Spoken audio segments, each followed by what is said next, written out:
அனைத்து உரிமைக்குரல் நண்பர்களுக்கும் வணக்கம். நீதி அரசர்களுக்கு நன்றி தெரிவித்திருக்கக்கூடிய சீமான் இந்த ஒரு தகவல் குறித்த அந்த வீடியோல முழுமையா பார்க்க போறோம். வாங்க பார்க்கலாம். இந்த விஜயலட்சுமி வழக்கு குறித்து நீதிமன்றம் என்ன தீர்ப்பு கொடுக்க போகுது அப்படின்னு அனைவருமே எதிர்பார்த்துட்டு இருந்த போதுதான் நீதி அரசர்கள் பாத்தீங்கன்னா போதிய ஆதாரம் இல்ல, போதிய தகவல்கள் இல்ல அப்படின்னு இந்த ஒரு வழக்கை தள்ளுபடி பண்ணியிருந்தாங்க.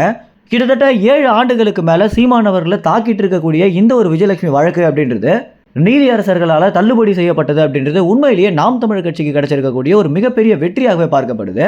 அது மட்டும் இல்லாமல் இந்த விஜயலட்சுமி வழக்கை வச்சு தமிழ்நாட்டு மக்களிடையே சீமானுக்கு இருக்கக்கூடிய செல்வாக்கை சரிச்சிடலாம் அப்படின்னு திமுக கட்சி போட்ட அனைத்து திட்டங்களுமே பார்த்தீங்கன்னா பாழாகிற மாதிரி தான் நீதி அரசர்கள் இந்த ஒரு உத்தரவை போட்டிருக்காங்க. ஆளுங்கட்சியாக திமுக இருக்கும்போது எப்படி வேறு ஒரு கட்சிக்கு சாதகமாக நீதி அரசர்கள் தீர்ப்பு வெளியிட்டாங்க அப்படின்னு அனைத்து இணையவாசிகளுமே ஒரு பெரிய அதிர்ச்சியில் இருக்காங்க அப்படின்னே சொல்லலாம். ஏன்னா காலங்காலமாக எந்த கட்சி ஆட்சியில் இருக்கோ அவங்களுக்கு ஏற்ற மாதிரி தான் முழு அரசாங்கமே வேலை செய்யும் அப்படின்ற ஒரு விஷயத்த தற்போது இந்த நீதி அரசர்கள் பார்த்தீங்கன்னா மாற்றிருக்கிறது அப்படின்றது உண்மையிலேயே ஒரு பாராட்டுதலுக்குரிய விஷயம் அப்படின்னு தான் சொல்லியாகணும்.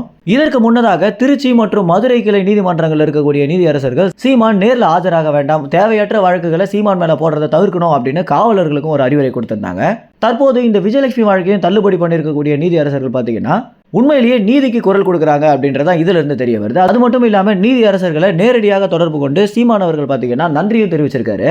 விஜயலட்சுமி வழக்கை வச்சு எப்படியாவது சீமான் மேலே ஒரு பெரிய புள்ளியை குத்தணும் அப்படின்னு எதிர்பார்த்துட்டு இருந்த முக்தார் அவர்களுக்கெல்லாம் பார்த்தீங்கன்னா இது ஒரு பெரிய அடி அப்படின்னே சொல்லலாம். ஏன்னா நீதி அரசர்கள் உத்தரவிடுறதுக்கு முன்னாடி தான், நீதி அரசர்கள் தீர்ப்பு கொடுக்கறதுக்கு கொஞ்ச நேரத்துக்கு முன்னாடி தான் முக்தார் பார்த்தீங்கன்னா அவருடைய ட்விட்டரில் வந்துட்டேன்னு சொல்லு, திரும்பி வந்துட்டேன்னு சொல்லு, விஜயலட்சுமியோட வந்துட்டேன்னு சொல்லு அப்படின்னு ரொம்பவே நக்கலாக ஒரு ட்வீட் போட்டிருந்தாரு. அது மட்டும் இல்லாமல் விஜயலட்சுமியோட எடுத்த நேர்காணல் கூட வெளியிடுறதுக்கு தயாராக இருந்துட்டு இருந்தாங்க அப்படின்றது தெரிய வந்திருக்கு.